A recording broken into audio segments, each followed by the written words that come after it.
Assalamualaikum warahmatullahi wabarakatuh. Keadaan politik dan ekonomi di negara kita saat ini, bagaimana Pak? Apakah seburuk itu dan harapan untuk ihdinas siratal mustaqim itu kita kembali di jalan yang lurus, pijakan-pijakan yang ada? Ihdinas siratal mustaqim itu menggambarkan tiga. Anda punya kekuatan pijakan, Anda punya kekuatan pegangan, Anda punya kekuatan payung. La haula wala quwata illa billah. Assalamualaikum warahmatullahi wabarakatuh. Alhamdulillah wassalatu wassalamu ala Rasulillah amma ba'du.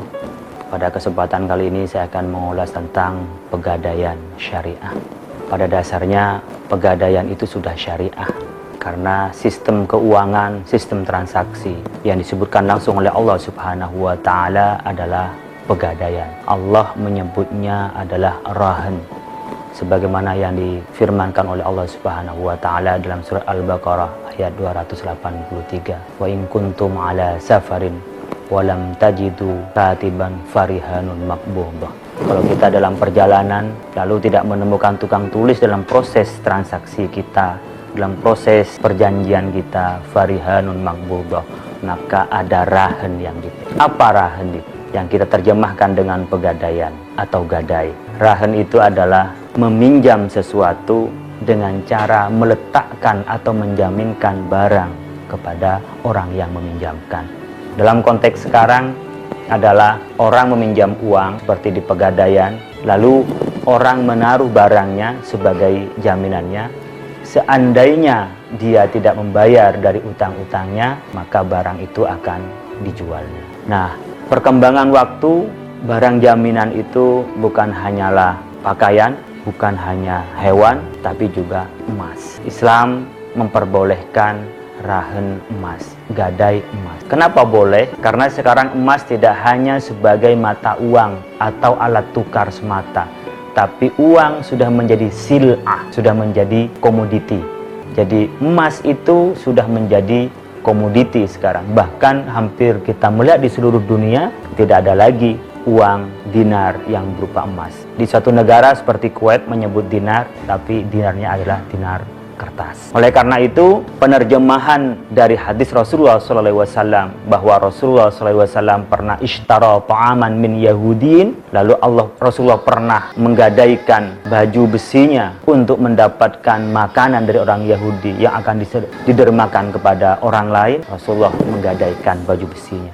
Oleh karena itu, sekarang Majelis Ulama Indonesia melalui Dewan Syariah Nasional Fatwa nomor 26 memfatwakan bahwa hukumnya rahan emas adalah boleh, halal. Al-aslu fil muamalati al-ibaha, karena dasar dalam muamalah adalah boleh. Sepanjang tidak ada unsur gharar, tidak ada unsur menipu orang lain, tidak ada unsur maisir, adalah perjudian spekulasi yang merugikan orang lain, dan tidak ada unsur riba. Tidak ada unsur riba. Riba ada dua, ada riba nasi'ah, ada riba al-fadl.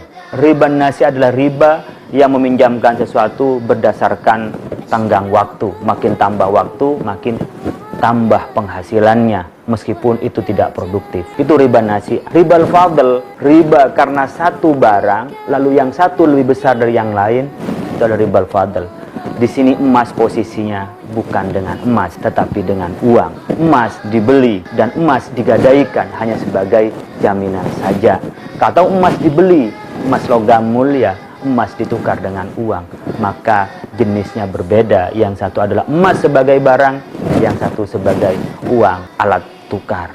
Inilah ijtihad para ulama yang memperbolehkan rahan emas, dan boleh juga murabahah, jual beli emas, karena memang emas sudah menjadi barang, alat saving, bukan saja sebagai alat tukar atau standar. Kita berharap bahwa dengan cara membuka pegadaian sesuai syariah dapat membantu masyarakat, dapat membantu kebutuhan-kebutuhan uang mendesak yang diperlukan oleh masyarakat. Pada saat yang bersamaan, orang bisa menabung emas dengan cara membeli emas, lalu emas ditabungnya sebagai cara bagaimana melindungi diri saat butuh nanti mudah menjualnya. Karena emas ada beberapa keunggulan untuk kita jadikan alat saving. Pertama, emas itu tidak pernah kena inflasi, zero inflation. Emas dalam 1 dinar itu 4 gram seperempat. Sejak zaman Nabi menjadi ukuran harga kambing. Sampai sekarang harga kambing pun juga sekitar itu. 4 gram seperempat. Per gram harganya 550 sehingga sekitar 2,5 juta.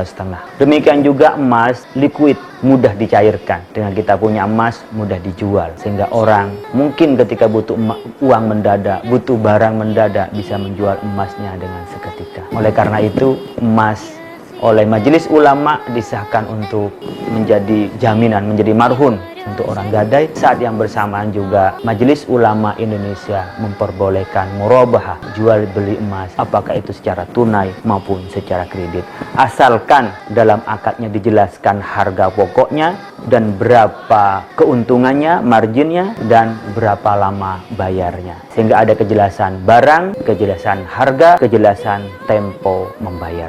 Mudah-mudahan penjelasan ini dapat membawa ketenangan pada kita dan kita dapat menjalankan dalam kehidupan kita dalam mencari rezeki yang sesuai dengan syariat Allah Subhanahu wa taala. Mudah-mudahan bermanfaat. Wallahul muwaffiq ila aqwamit thoriq. Assalamualaikum warahmatullahi wabarakatuh. Masalah emas, karena 95% gade rahannya pegadaian adalah emas. Itu bukan sekedar persoalan sumber daya, di mana uang yang bermain dalam persepsi diukur oleh sesuatu yang real, dan yang real itu adalah emas.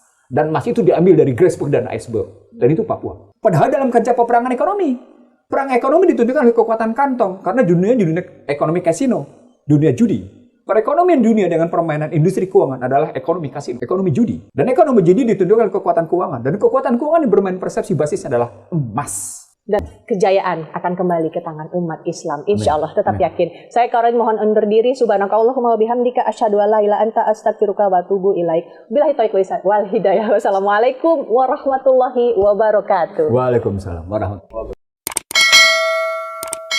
Terima kasih. Wassalamualaikum warahmatullahi wabarakatuh.